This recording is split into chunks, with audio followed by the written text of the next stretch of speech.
મારું નામ છે ઇમરાન એચ બાદી।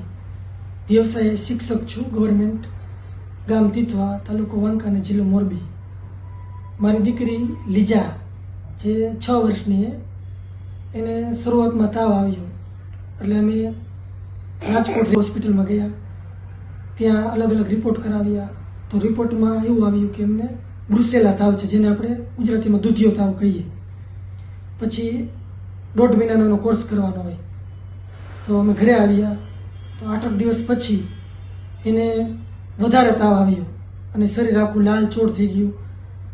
ત્યારબાદ અમે મોરબી સ્પર્શ બાળકોની હોસ્પિટલ ડૉક્ટર મનીષ સનારિયા સાહેબ પાસે આવ્યા તો ત્યારે એમની હાલત એવી હતી કે સતત તાવ, 2-2 કલાકે તાવ આવી જાય અને ખૂબ જ ટેમ્પરેચર હાઈ રહે।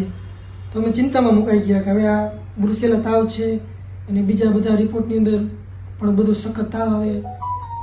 તો અમે અહીંયા સારવાર કરી 3 દિવસ અને ખૂબ જ સાહેબે ઝીણવટભરી તપાસ કરી, અલગ અલગ રિપોર્ટ કરાવ્યા।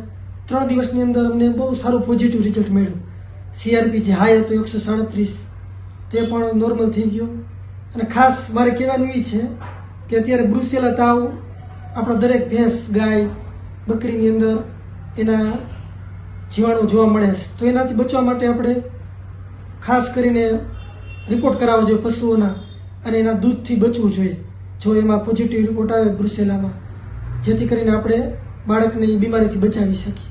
ખાસ હું હોસ્પિટલ વિશે વાત કરીશ કે મેં અહીંયા 3 દિવસ એડમિટ રહ્યા તો અમને ખૂબ જ સતત સરસ મજાનું માર્ગદર્શન, સારવાર રહી। સિસ્ટર 2-2 કલાકે આવે, તપાસ કરે અને સાહેબનો સ્વભાવ પણ ખૂબ જ સારો, એક બાબત અમને ઝીણવટભરી માહિતી આપી। થેન્ક યુ, ધન્યવાદ।